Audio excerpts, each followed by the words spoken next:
ಓಂ ಶ್ರೀ ಕೃಷ್ಣ ಪರಬ್ರಹ್ಮಣೇ ನಮಃ. ಆತ್ಮೀಯ ಕೇಳುಗ ಬಾಂಧವರೇ, ಶ್ರೀ ವಿಷ್ಣು ಸಹಸ್ರನಾಮ ಸ್ತೋತ್ರದ ಅರ್ಥಚಿಂತನೆ ಭಾಗ 15ಕ್ಕೆ ತಮ್ಮೆಲ್ಲರಿಗೂ ಕೂಡ ಸ್ವಾಗತ.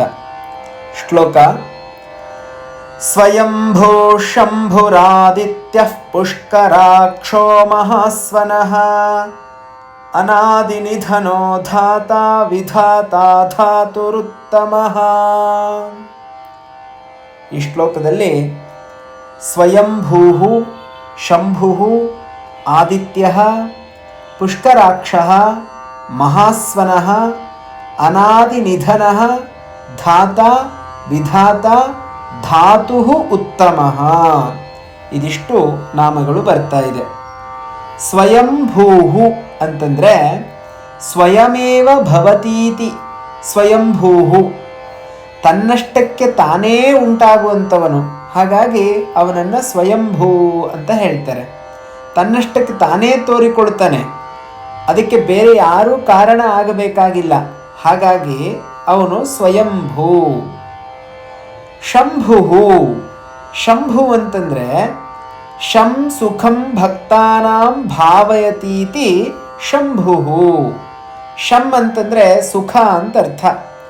ತನ್ನ ಭಕ್ತರಿಗೆ ಸುಖವನ್ನು ಉಂಟು ಮಾಡುವಂಥವನೇ ಶಂಭು ಅಂತ ಕರೆಸ್ಕೊಳ್ತಾನೆ.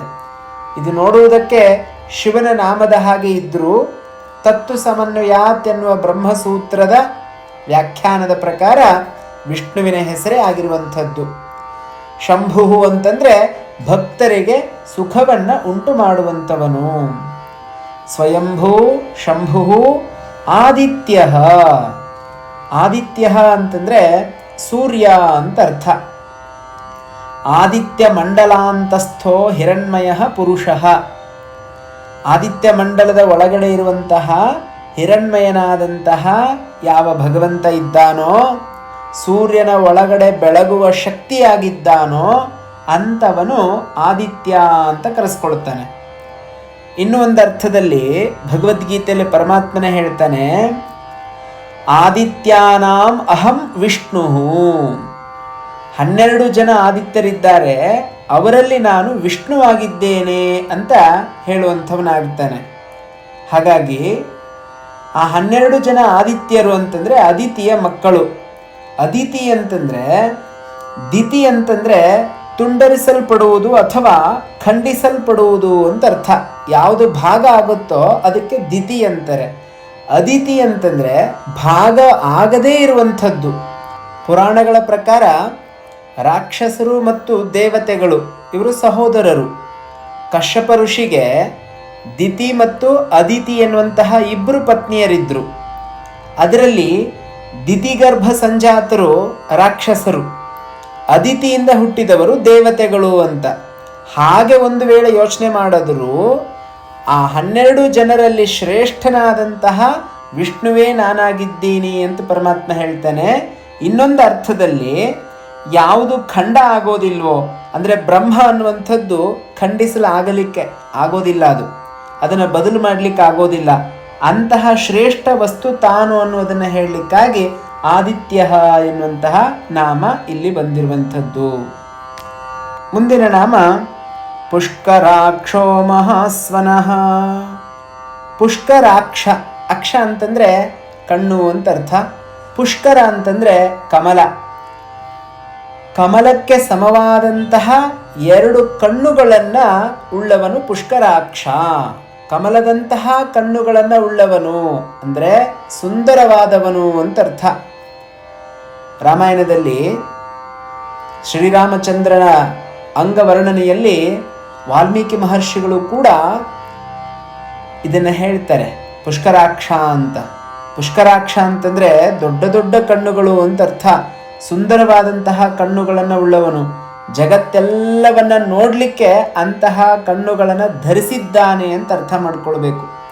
ಪುಷ್ಕರೇಣ ಉಪಮೀತೆ ಅಕ್ಷಿಣೀ ಯಸ್ಯ ಇತಿ ಪುಷ್ಕರಾಕ್ಷ. ಮುಂದಿನ ನಾಮ ಮಹಾಸ್ವನಃ. ಮಹಾಸ್ವನಃ ಅಂತಂದರೆ ಹೆಚ್ಚಾದಂತಹ ಸ್ವರವನ್ನು ಉಳ್ಳವನು, ಹೆಚ್ಚಾದಂತಹ ಧ್ವನಿಯನ್ನು ಉಳ್ಳವನು. ಹೆಚ್ಚಾದಂತಹ ಧ್ವನಿ ಅಂತಂದರೆ ವೇದ ಅಂತ ಅರ್ಥ, ಅಥವಾ ಎಲ್ಲ ವೇದಗಳ ಸಾರ ಓಂಕಾರ ಅಂತ ಅರ್ಥ. ಆ ಓಂಕಾರ ಸ್ವರೂಪದಲ್ಲಿ ಇರುವಂಥವನೇ ಮಹಾಸ್ವನಃ ಅಂತ ಕರೆಸ್ಕೊಳ್ತಾನೆ. ಅನಾದಿ ನಿಧನೋ ಧಾತ. ಅನಾದಿ ಅಂದರೆ ಆದಿರಹಿತ.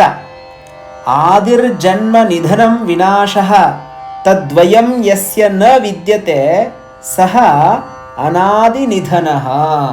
ಅಂದರೆ ಆದಿ ಅಂತಂದರೆ ಜನ್ಮ, ನಿಧನ ಅಂತಂದರೆ ನಾಶ. ಈ ಎರಡೂ ಯಾರಿಗಿಲ್ವೋ ಅವನನ್ನು ಅನಾದಿ ನಿಧನಃ ಅಂತ ಹೇಳಲಾಗತ್ತೆ. ಪರಮೇಶ್ವರ ಶಾಶ್ವತವಾಗಿ ಇರುವಂಥವನು. ಪುರಾಣಗಳ ಪ್ರಕಾರ ನಮ್ಮ ಭೂಮಿಯನ್ನು ಯಾರು ಹೊತ್ತು ನಿಂತಿದ್ದಾರೆ ಅಂತ ಹೇಳಿದ್ರೆ ಆದಿಶೇಷ ಅಂತ ಹೇಳ್ತವೆ ಪುರಾಣಗಳು. ಆದಿಶೇಷ ಎನ್ನುವಂಥ ಶಬ್ದದ ಅರ್ಥವನ್ನು ನಾವು ಸ್ವಲ್ಪ ಗಮನಿಸಬೇಕು.